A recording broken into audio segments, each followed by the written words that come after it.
Well, Tarik Skubal gives up 3 home runs as the Detroit Tigers drop a series to the Yankees.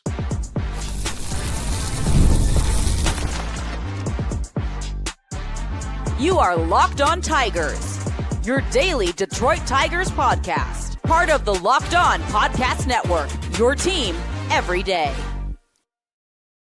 What is up, everybody? Welcome back to another edition of Locked On Tigers. I'm, of course, your host, Scott Bentley. Today is Thursday, June 25th, 2026. Thank you so much for making Locked On Tigers your first listen every single day. We are free and available wherever you get your podcasts, including YouTube, part of the Locked On Podcast Network, your team every single day. Today's episode is brought to you by FanDuel. The biggest stage in world soccer is here. Let there be goals on FanDuel. Visit FanDuel.com now to get started. The Detroit Tigers drop the finale against the New York Yankees and then in turn lose the series against the Bronx Bombers. That is a 4-2 loss on Wednesday night. The Tigers now find themselves at 34-46 on the season. Game 80 in the books as the New York Yankees improved to 48-31. So on today's game, as you listen to this against the Astros, at the completion of it, we will be exactly halfway through the 2026 season, which is crazy already. It feels like it just started. Also, the month of May aged me about 15 years, so it kind of has also felt like an absolute eternity since we had that, spring training preseason optimism. First thought after this game is that obviously it's a disappointing loss. It's a disappointing series. The nuance with said disappointment and where it's kind of placed, I think is unique as opposed to how they've been losing games mostly this season. Like in May and the end of April, it was, they just got completely dominated, right? They would get absolutely bullied on the field essentially for 9 innings. The disappointment in this series is that they actually had opportunities to win, right? This wasn't a way better team coming into town and just crushing you. It was a way better team coming into town and barely edging out the Tigers in the run column for 2 of 3 games, but the Tigers played good competitive ball. They had chances, like I said, to win game 2 and obviously game 3, which we're talking about today, and just couldn't get over the hump. Now you face Houston again and try to, get back on track a little bit, I guess. But this wasn't an awful ball game, and it wasn't a train wreck. It's just, I keep saying this, they can't afford, we played a really competitive, close game, but we lost. Like that, you literally can't afford that. You dug yourself into such a hole that you just need wins anyway. And I know that's like not necessarily fair, but again, this. We put ourselves in the position, right? It's the worst month of May I've ever seen in my life. So you can't afford, competitive losses, quote unquote. They need wins, and they need a bunch of them if they want to make up for their awful May and avoid being sellers at the deadline. So what went wrong in this game? Frustrating offensive performance. I guess we can start there. Until, how specific can I be? Until Cruz came in for the Yankees, the Tigers had 6 hits, 3 walks, and just 7 strikeouts.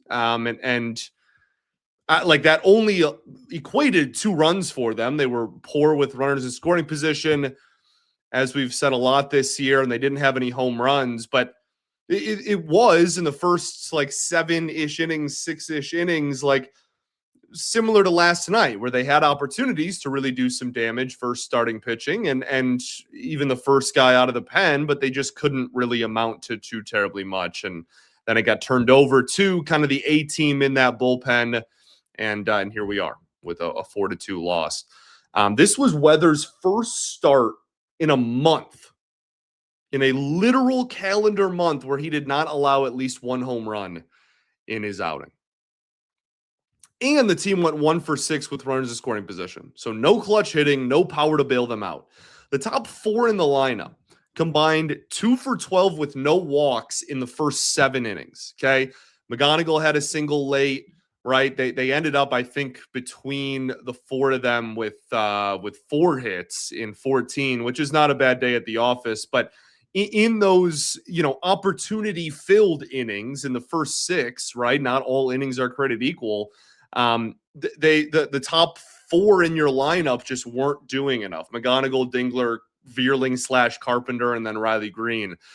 So I think the biggest moment in this ball game from an offensive perspective, at least through my eyes, was unfortunately Kevin McGonigle, who I've criticized. I'm not even sure I ever have. This might be really the first time in his major league career that he's even been close to the side of things that went wrong, and he still went 2 for 5. But there was a moment in this game where Duvall comes in for the Yankees. Now, Duvall throws very hard and has a very high ceiling and has had some very good years at the major league level.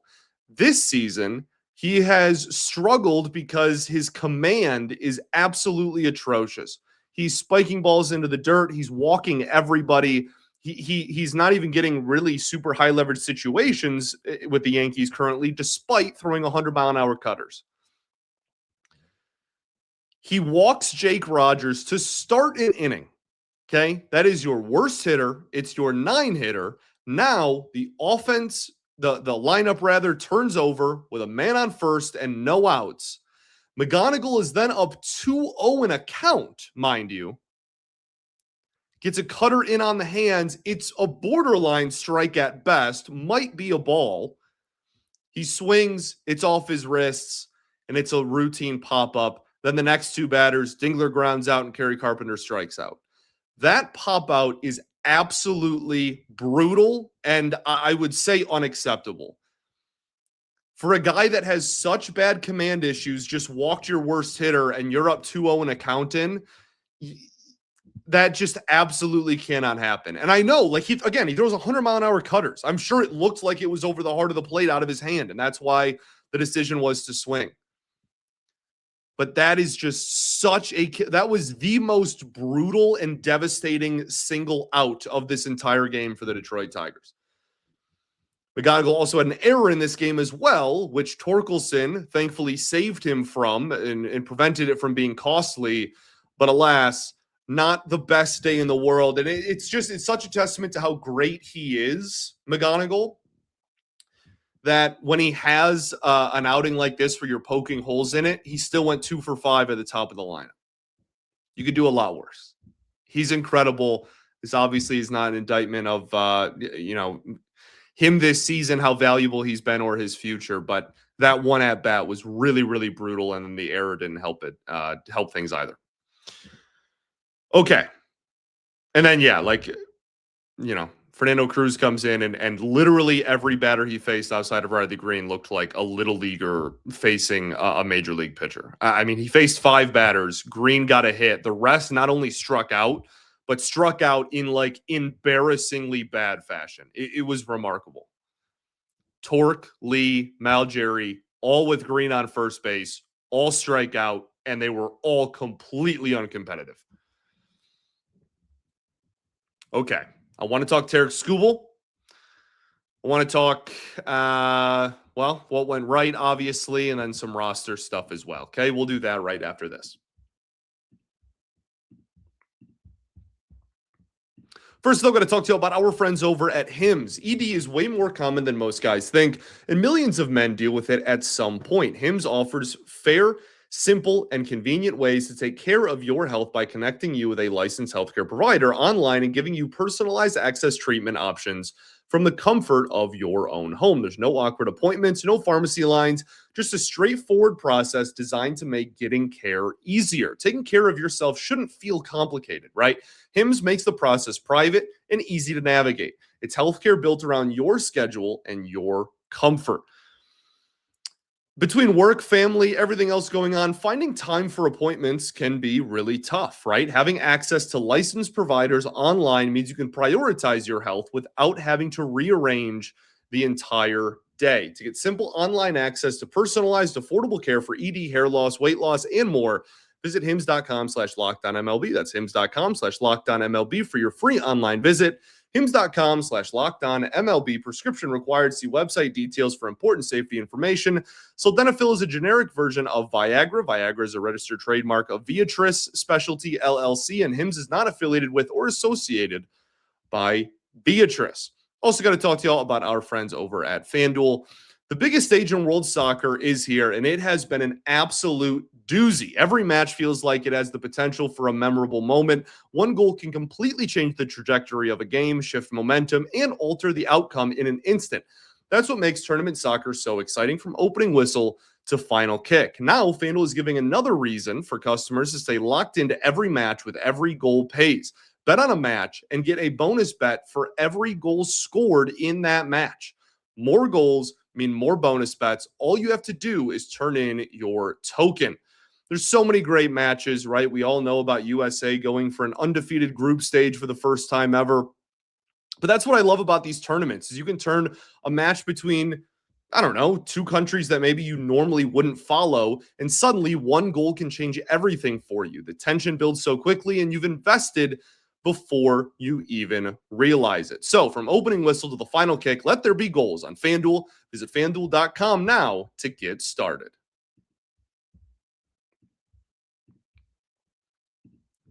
All right, everybody, welcome back here. Segment 2, Locked On Tigers. Appreciate y'all for tuning in as always, making us your first listen every single day. Shout out to the everydayers that do tune in every day. And we will, of course, be back tomorrow as we keep the ball rolling. Tomorrow will be our Friday show. We'll recap game 1 against the Astros and then take a look ahead at the weekend as well. If you want to take your listenership to the next level, check out the Everydayer Club at LockedOnPodcast.com/everydayer. You get a 7-day free trial. If you tune in now, you get ad-free audio of this show as an everydayer, as well as access to a members-only group chat with other everydayers and myself involved. So LockedOnPodcast.com/everydayer. The Detroit Tigers lose this ball game. I want to talk Tarik Skubal really quickly. We kind of focused on the offense and the shortcomings there. Those have been well documented this year. And this was games like these, games 2 and 3, were kind of my point at the beginning of June, right? Like, you can only outslug your problems for so long unless you are literally built to do that and you have a team full of big home run hitters, right? This team is not that. I don't know, newsflash. Shocking development, I know. But, like, this team is not going to be able to outslug their problems throughout 162. They're just not. They're not built for that. And so you can't have it both ways. You can't hit poorly in clutch situations and refuse to hit homers. And that's kind of what killed them in these last two. Tarik Skubal goes 6 innings, 4 earned runs, no walks, 9 strikeouts, and 3 home runs against. Speaking of home runs, his ERA is now 3.32 on the season. He's not having any horrible performances. He's just not, sure as heck is not having any great ones, and certainly not the caliber that we're used to from him. But again, it's all command. Like, he grooved a fastball to Goldie. The second home run, the curveball, wasn't where he wanted it, but it wasn't like some horrible pitch necessarily. And then the third home run was the most middle changeup you'll see Tarik Skubal throw. So that, just like that, boom, that's 3 home runs. He also had 9 strikeouts and 21 whiffs in this ball game. So I only bring that up not to justify the performance. What went wrong, Tarik Skubal, right? But the stuff is totally fine. That's why I bring it up. And he, it sounds very overly simplified, but he just shockingly needs to avoid the heart of the plate, man. Like, it's not rocket science, but when you have a guy who does throw that hard and really is, for the most part, only a 2-pitch pitcher, even the best stuff in the world can get crushed at the major league level if it's over the heart of the plate. And that's what has made him so good his last 2 years, where he doesn't walk anybody, but he also avoids the heart of the plate. And it's what has allowed him to struggle since coming back from injury. His ERA in June, it's only 3 starts, obviously, with coming off of, surgery. But in those 3 starts, his ERA is over 5. Like, it's again, he hasn't been some catastrophic failure. He's not actively losing them games, but for the last 2 years, we've become so accustomed to every time Skubal takes the mound, we win. Like, that's pretty much been the case. And just this year, that has not been the case. So we'll see. I still argue that once he makes some tweaks and gets back into the flow and the rhythm of being healthy again, starting every fifth day, and the command irons itself out, that he'll be totally fine. But that does need to happen. That's still, we're waiting on it to occur, and it has not occurred yet, and that's why he's struggled. Lastly, Zach McKinstry, really quickly. I said, was it the beginning of this week or last week, where I said that Zach McKinstry had 0 hits off of left-handed pitching in the entire season. And now in the last 2 Tigers games, he has 2 hits off of left-handed pitching. So there you go. You're welcome again. The Bentley curse lives on. The one in this game was literally an RBI single too. It was kind of a big hit. So good for him. I mean, if they're going to be playing him righty-lefty, I would prefer him to be successful. I don't really have faith that it'll last, but sure, we'll see. We'll see. What went right? I want to start, maybe a surprise, with Spencer Torkelson. Obviously, the strikeout he had against Cruz was very uncompetitive, as I already mentioned, but pretty much everybody's at-bats against him were very uncompetitive, and I think that really was the end of the game, is when Green gets on first, and then Cruz just absolutely dismantles the rest of the lineup, and then, again, we already talked about the McGonigle thing, whatever. Focus. I thought Torque was really solid at the plate outside of that at-bat. His hands are getting through the zone incredibly quickly, and it really feels like over the last 2 weeks, he has been very on time on fastballs, and that has very well documentedly not always been the case with Torkelson in his major league career. He has really had some roller coasters and some up and downs when it comes to being on time and being all over fastballs at the major league level. But it really, whatever zone he is in right now, he seems very, very on time on fastballs, regardless of how hard they are thrown. So we'll see. I mean, even the non-strikeout out that he had in this game was a very hard hit line drive to shortstop. He goes 1 for 3 with a walk, scores 2 runs, the only 2 runs the Tigers scored in this game. So I thought he looked really good. And then defensively, he completely bails out Kevin McGonigle as well, who gets an error overthrowing Torkelson from third base to first base. Torkelson then goes to the dugout, gets the ball, and throws an absolute seed, perfectly located, to Hao Yu Lee at second base to get Ben Rice trying to advance on the pass ball. Goodness. Now, that is not only, I mean, they ended up losing, so whatever, but like, that is the difference between 2 men in scoring position with first base open and the inning literally being over. So an incredible heads-up play and well-executed play by him. And there's a reason he's moving up in the lineup, right? It's not on accident. It's not just like we're trying something new. It's because he's been hitting better over the last couple of weeks. The big thing with Torkelson is we've seen hot streaks before. They're just always accompanied by really long cold spells after. So we're hoping that this can be a consistent thing going forward. But again, really impressed with the hands and how quick they appear to be going through the zone, and just how all over fastballs he seems to be at the moment. Hao Yu Lee, 2 for 3 with a walk. In his last 15 games, he is hitting .326 with an OPS just under 800. Not a high walk rate guy, and not slugging nearly as much as he did in the minor leagues. And he was drawing walks. I mean, he's always been a really solid walk rate guy in the minor leagues as well. So both of those things have completely evaporated. However, over the last 15 games is a small sample size, but it's not nothing, right? That's over 2 weeks of games. And he's now putting the ball in play a lot more, and he's hitting over 300, and that's a beautiful thing. So good for him. I'm such a big fan of his, and I really just love how he plays the game. So here's to hoping that he can, sustain this and maintain a level of production a little bit more.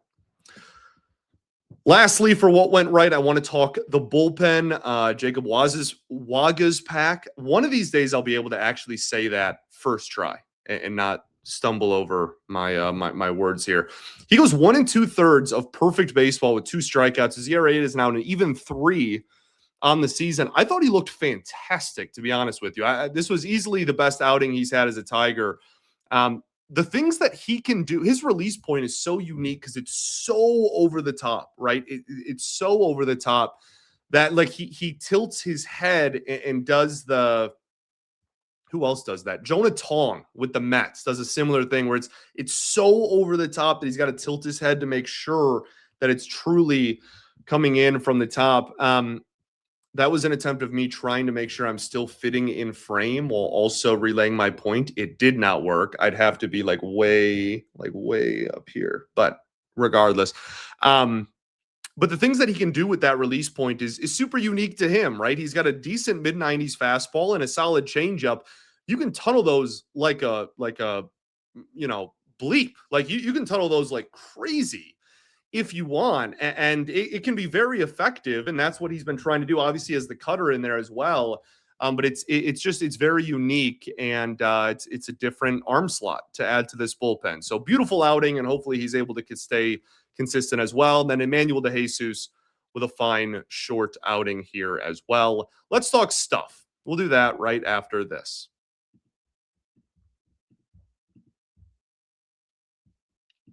First, I'm going to talk to you about our friends over at Odoo. Running a business shouldn't feel like you're trying to connect a bunch of systems that were never really designed to work together, right? You have one app for accounting, another for inventory, another for sales, and somehow none of them actually talk to each other. That's where Odoo comes in.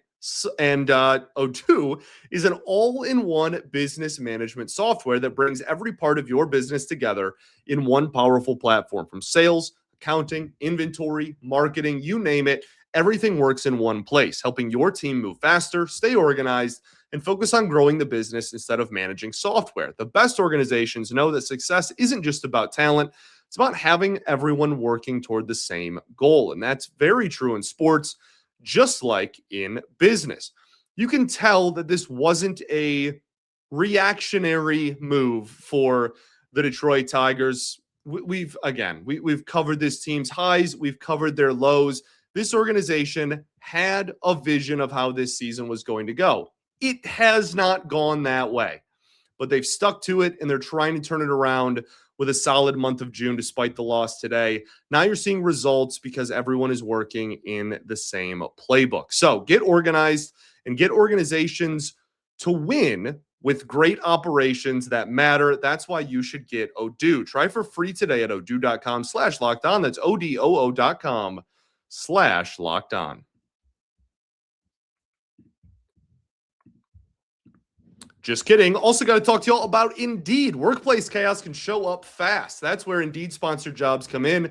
Indeed sponsored jobs help you reach the candidates who actually fit what you're looking for based on skills, experience, and location. Finding the right person can make all the difference, whether it's building a business or building a winning team. There's so many great features with Indeed sponsored jobs. It helps organizations with candidates who are actually the right fit from the start. No trial and error period. You are confident in its decision. Listeners of this show also get a $75 sponsored jobs credit to help get your job the premium status it deserves at Indeed.com/podcast. Just go to Indeed.com/podcast right now and support our show by saying you heard about Indeed on this podcast. Indeed.com/podcast. Terms and conditions apply. Need to hire? That's a job for Indeed sponsored jobs. All right, everybody, welcome back here. Third and final segment of Locked On Tigers. Appreciate y'all for tuning in. That's pretty much it for what went right and what went wrong. Winnable. They lost. Here we are. Something I think is very fascinating is that a lefty started this ballgame, and yet Jamai Jones did not get a single at-bat. I would guess that means that the writing is on the wall here, and that when they get past this stretch of lefties that they are currently in the midst of facing, that his tenure on the team will be done. I mean, heck, man, Ben Malgeri, even if he like Jamai Jones OPS in the 400s. So Malgeri played center field in this game, dude. Like if he even has a 600 OPS, it's like, okay, he's not hitting well, right? But he has a position besides DH and pinch hitter. Like he has a little bit more versatility, and a 600 OPS is still 100 points higher, over 100 points higher than what Jamai Jones has given you. It really just feels like kind of a slam dunk at this point. We'll see. Jack Flaherty, rehab start, good, fine, 5-6 innings, 7-ish strikeouts, give up a couple of runs, but all things considered, about as well as you wanted it to. It sounds like he is set to be back on Sunday, which is very fascinating because now we have to have the same conversation again in terms of who will be removed from the rotation. First time through, it sounds like the Tigers are okay with a 6-man rotation, and everybody's just going to stay put. And I'm fine with that, to be honest. After that, and especially after the All-Star break, you're going to have to make some decisions because you can't have a 7-man bullpen the rest of the year. So we'll see. I'd imagine they've already kind of proven that they're willing to move Montero to the bullpen when Verlander came back. So, well, came back in quotes.